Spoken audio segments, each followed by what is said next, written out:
एक एमएलए जाके कचरा क्लीन कराने का आज वक्त आ गया।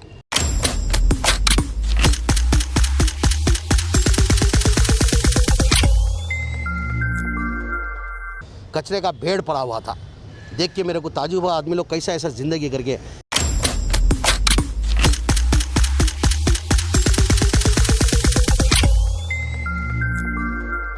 क्या टाइम चल रहा है देखो इधर।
आप देखेंगे 8 मंथ के अंदर अभी एक मेरे को हमारे फिदादा करके एक फ़ोन किए थे, वो इंक्रोचमेंट करके वो बीबीएमपी ऑफिसर आके वो पुराना दरवाजे और दरीचे बेचते, अभी से नहीं है, 50 साल से सिलसिला चलता रहा। वो अभी आजकल में नहीं बैठे वो लोग, 50 साल से चलता रहा। वो उन लोग को जब एक्शन लेना चाहिए था एक्शन नहीं लिया।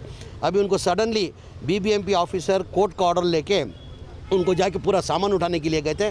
मैं इमीडिएट स्पॉट पे जाके बीबीएमपी ऑफिसर से बात करके, भाई तुम एकदम से बगैर नोटिस दिए, गरीब लोग हैं, उनका गुजरान उस पर ही चलता है, तुम एकदम से बगैर नोटिस दिए आप सामान उठाने आए तो ये नहीं कि हरगिज़ नहीं होता है करके बोल के उनको टाइम लेके बीबीएमपी ऑफिसरों को, ये 50 साल से ये लोग धंधा कर रहे हैं, आज से नहीं। तो ये हमारा रोड वेंडिंग हो रहा है, रोड वेंडिंग के बाद उनका क्या होता है, रोड वेंडिंग ऑटोमेटिकली वो लोग अंदर चला जाते हैं। इसलिए बीबीएमपी कमिश्नर बीबीएमपी ऑफिसर से बात करके वो जो लेके जाते थे सामान वो रुकाया। उसके साथ में उधर देखे होंगे आप, कचरे का ढेर पड़ा हुआ था, देख के मेरे को ताज्जुब हुआ, आदमी लोग कैसा ऐसा ज़िंदगी करके।